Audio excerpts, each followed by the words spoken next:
Now let me start with the structure of earthworm and its movement. Now earthworm had the structure, and it was a non-vertebrate organism, non-vertebrate animal. So its structure had many rings on it, and its whole body was made up of firm muscles. Now these muscles had bristles on side of it. So these bristles are nothing but the tiny hair-like structure which allow the movement of earthworm more easy. So we also learned that while moving, earthworm released slime in the slime, and that made its movement easy in penetrating in the soil. And since it could penetrate in the soil and it could eat up the components of soil and excrete the metabolic waste that was not required for it, it made the soil more fertile, and in this way it is also known as the farmer's best friend. Then we learned about snails. We learned the same about snails, that the snails had the outer covering, that is the shell.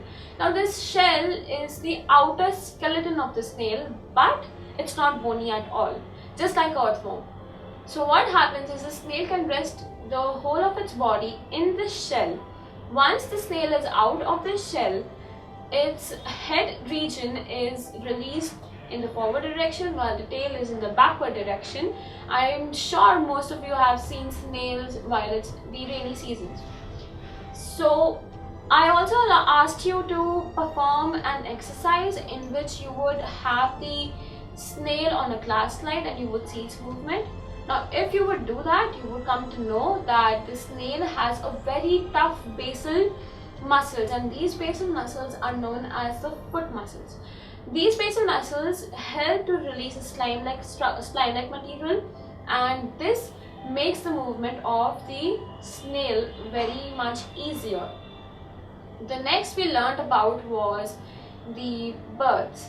The birds, well, I told you that the birds are the animals that can fly, or they are the avians that they can fly. There are certain birds that can walk on the floor, that are like the ostrich and the peacock. There are certain birds who can swim as well as walk on the ground. They are the swans and ducks. And there are most birds definitely who can fly, like pigeons, sparrows, eagles, crows. So we learned that how do these birds fly, because their bodies are modified in that way, and they have light and hollow bones present along with the air sacs present in the forelimbs. Now these forelimbs are helpful to perform the activity of flying, and in other words they are also known as wings. Now these wings or the forelimbs are connected to the breast muscles of the bird, and while the bird is trying to perform the function of flying, the muscles of flight that are present in the breast muscles, they contract and they help the birds perform this activity. Now the birds also have hind limbs, and these hind limbs help the birds in the process of walking and perching. The next we learned was about cockroaches. Now cockroaches, we learned that they had 3 pairs of legs. They had a hard outer skeleton, chitinous body that was brownish in color. We learned that they had 2 pairs of wings that were connected to the breast muscles, which could help them to perform the function of flying. And we also learned that they had distinct muscles present all over their body. Right from the wings to their legs, the composition of muscles in every part of the body was different. Then we learned about the snakes. We learned in snakes that the snakes had a body where they had loops, and because of this curving and looping pattern, the snakes could move in the forward direction. Now why did the snakes not have rings instead of loops?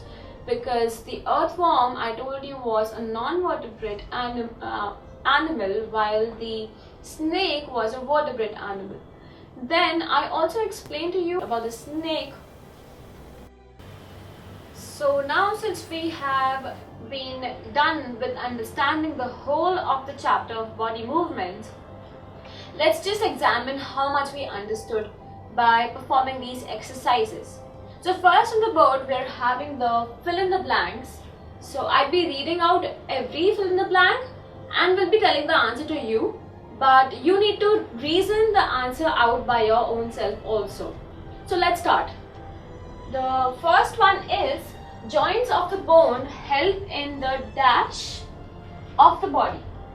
Now I told you that joints are nothing but they help in the movement of the body, because they make the movement, because they are present in between two bones to make the movement easier. So the answer for this is movements.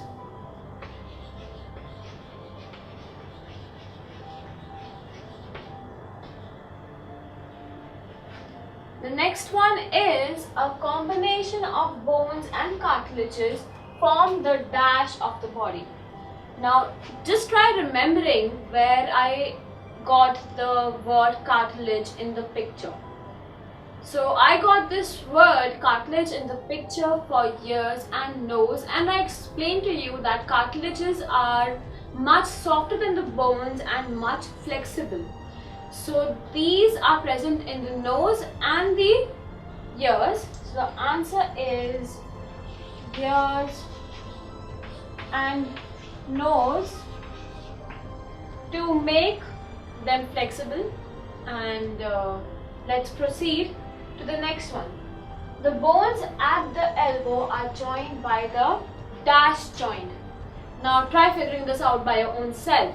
The bones present at the elbow would be what?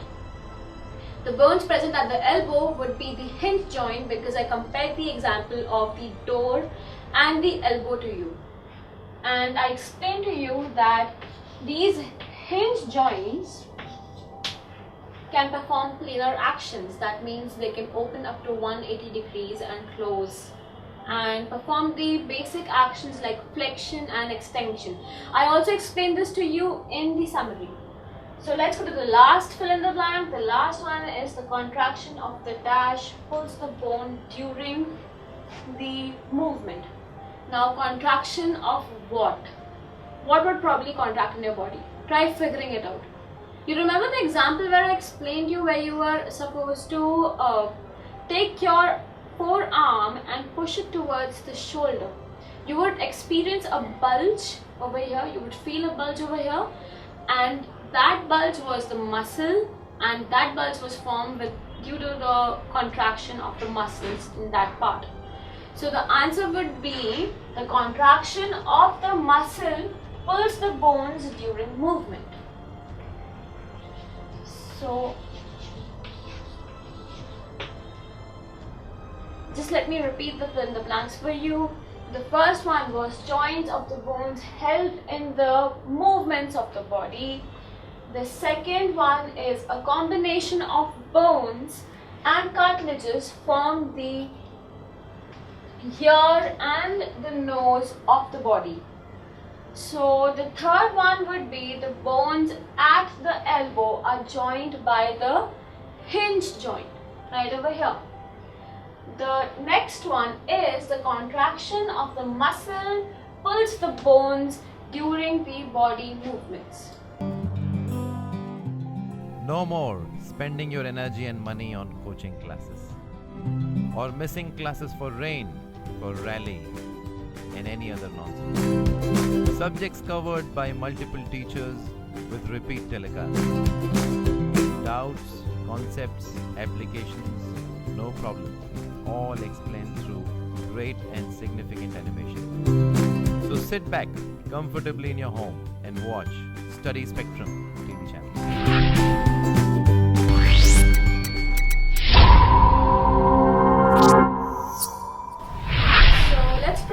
With the next exercise, that is the true or false.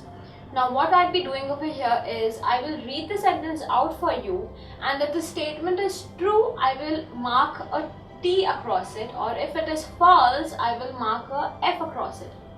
So the first one is, and as usual I said, you also need to analyze the reasoning behind it being true or false. So the first one is the movement and locomotion of all animals is exactly the same. Do you think it is exactly the same? We just learned the gaits of animals, and in gaits of animals we learned that the different animals have different modes of locomotion. So the answer for this, and also we performed the first exercise. The very first exercise was containing the walking mode, the modes of the movement in different animals and what would be known as. So this is a false. So let me mark an F over here.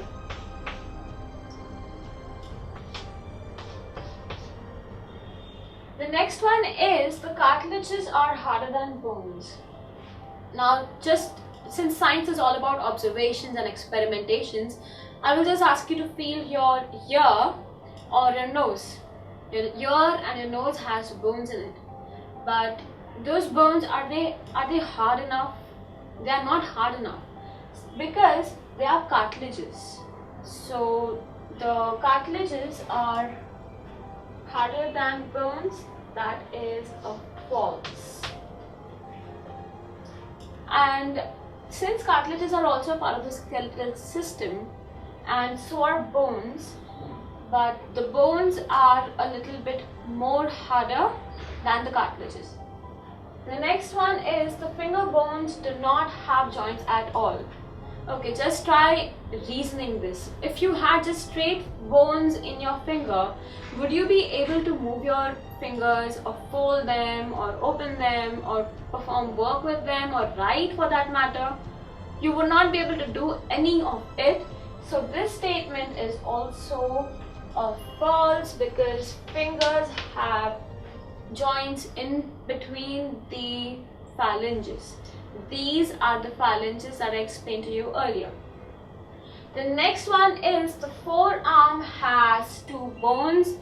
Well, the answer for this is that the forearm that extends right from your elbow to your wrist is made up of two bones, that is the radius and the ulna. So this is a true statement. So I'll mark a T over here. So the next one is a nightmare of every possible person. That's the cockroach. So the cockroaches have an outer skeleton. Yes, they do. I explained that to you in the gates of animals. So the answer is true. Let me just repeat this section for you for it to be a little more clearer for you. So the movement and locomotion of animals is exactly the same in every animal. The answer for this is false. And I told you why is it that so? Because we learned in gates of animals that different animals have different modes of movement or locomotion. Like the birds will fly, while the cow will walk, the snake will slither, insects will crawl.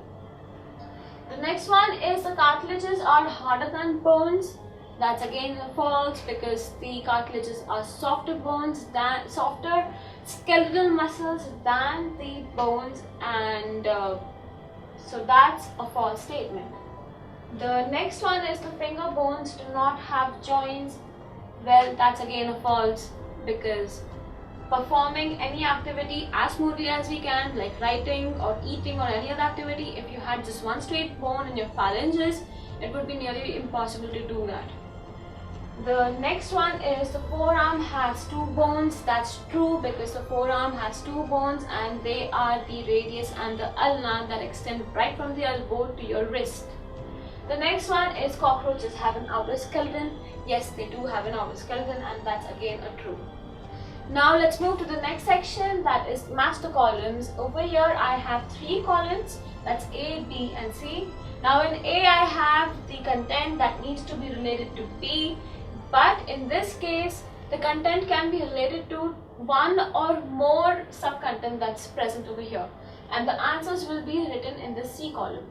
So over here the first one is the upper jaw. Let's just read for the options over there what they are.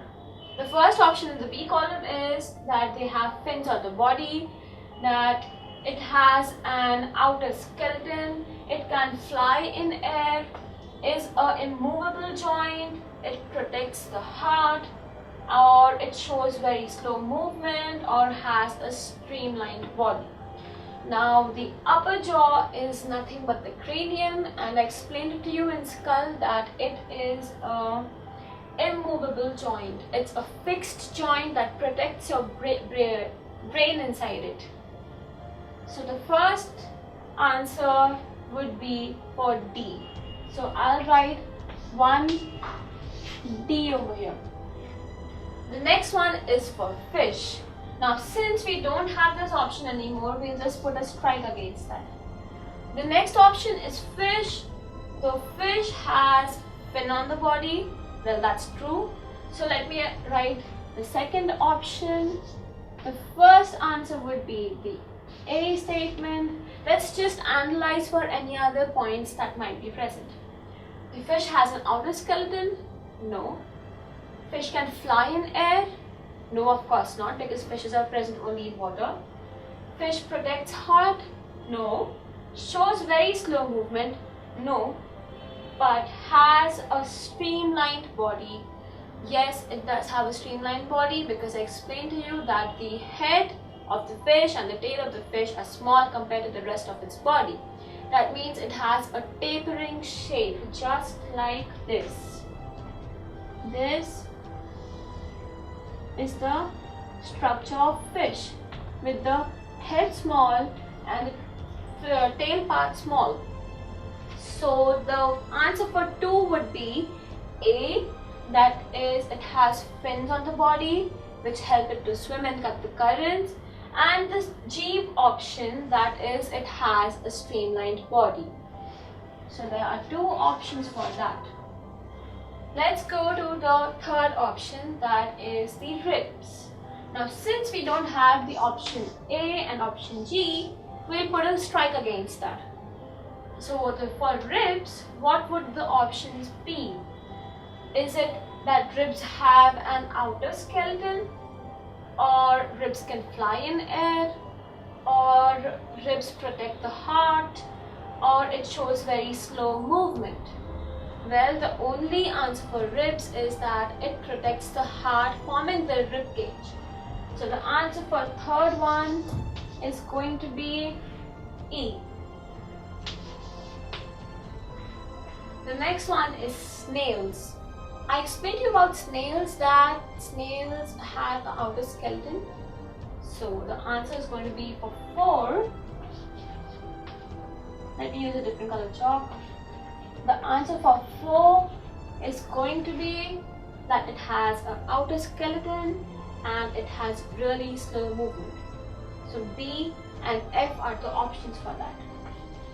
B and F. Let's just put a strike against those 2. The next one is cockroaches. The last option, remaining only with last option in the B column as well. So for fifth one, the answer is going to be can fly in air. So for the fifth option, we go with the C option in the B column. Now that is because the cockroaches have 2 pair of wings connected to their breast muscles which help them fly. I explained this to you in the movement of animals. But let me just repeat this whole table again to you.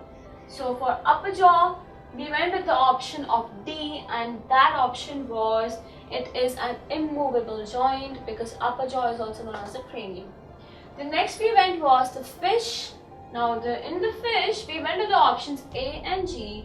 The option A was that fish has fin on its body, and the option G was that it has a streamlined body.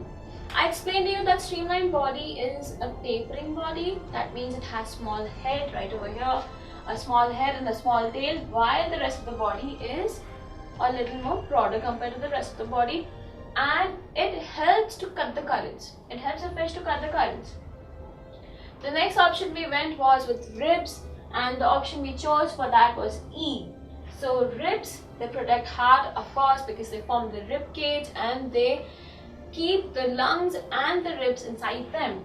The next option we went was for snails. Now we know that snails have a shell, and shell is nothing but the outer skeleton for them that holds the rest of the snail's body in it. Then we also learned that the snails show very slow movement because of the strong basal foot muscles and the slime that they remove. Their locomotion is really slow. The The next one we learned was about cockroaches. Now in cockroaches, the only option that was left was the option C. So for cockroaches, we learned that cockroaches could fly in air. Why could they fly in air? Because they had two pairs of wings on them that are connected to the breast muscles, and they help them fly. They help them take flight. Let's proceed with the next section. That's the section of the answer the following. So the first question is that what is the ball and the socket joint? Now I've repeated this a couple of times for you and I hope it is memorized to you. So let's start with it. The ball and the socket joint is a joint in which one bone is rounded and the first rounded bone fits into the cavity of the other bone. So let me just write it down. It is the one end of rounded bone that fits in the cavity of the second bone.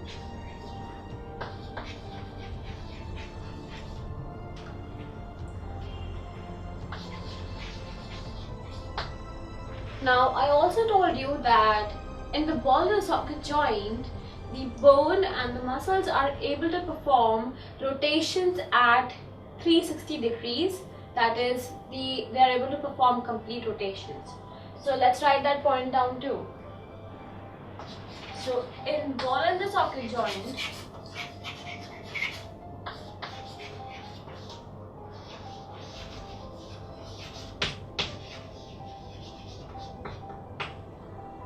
complete rotations are possible.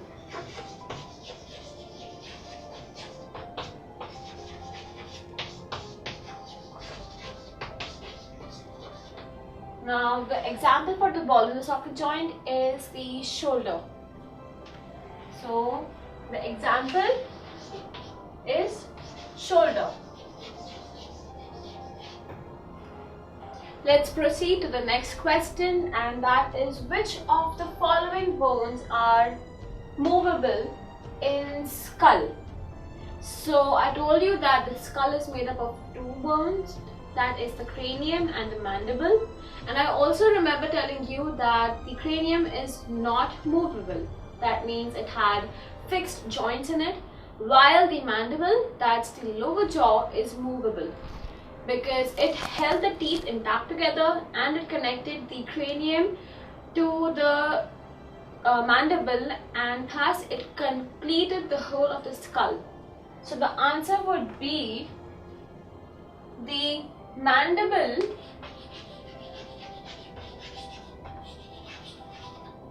is the bone in skull that is movable.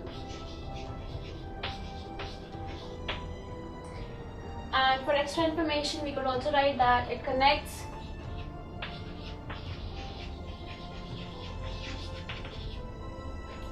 the cranium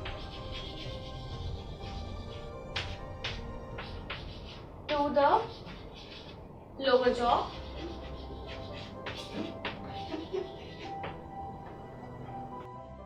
So let's proceed with the final question, that is why can our elbows not move in the backward direction?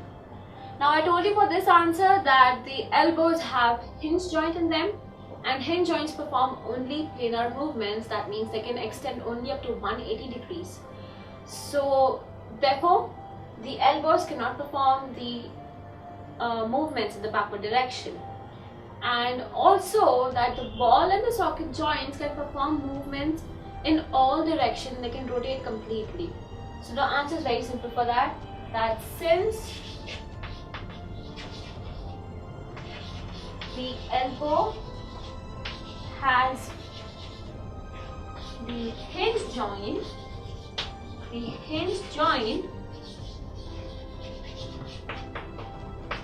they can perform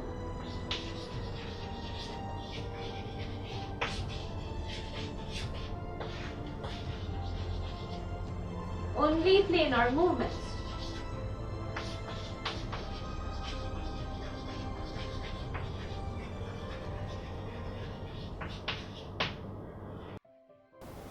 And we know that the planar movements are extending only up to 180 degrees.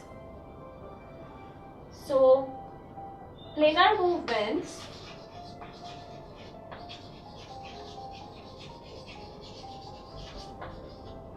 extend only up to 180 degrees. So it is impossible for the elbow to move in the backward direction. So it is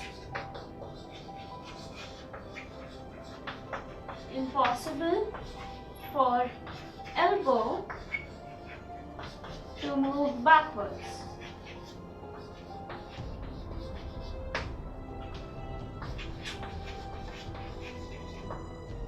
So now we'll just do a quick summary of these three questions. So the first question was, what is the ball in the socket joint? The answer for that is that one end of the rounded bone that fits into the cavity of the second bone is the ball in the socket joint. The next point of that was, in the ball in the socket joint, a complete rotation is possible. That means the shoulder, that is one example of the ball in the socket joint, can rotate in 360 degrees. The next question was, which of the skull bones are movable? Now, the skull bones that were movable was only the mandible, that is the lower jaw, and that also connects the cranium to the lower jaw and holds the teeth intact. While we know that cranium is fixed and it cannot be moved. So let's go to the next question, that is, why can our elbow not move backwards? The answer to this is very simple. Since the elbow has a hinge joint in it, it cannot move, it performs only planar movements actually. These planar movements, they are lasting only at the angle of 180 degrees and not further than that. That is why the elbow is not able to perform the backward movements. So now we are done with this lecture. I hope this lecture was helpful for clearing the basics of body movements for you, and a little bit more details about how animals and plants function with their movements. So thank you for watching. Please stay tuned to Study Spectrum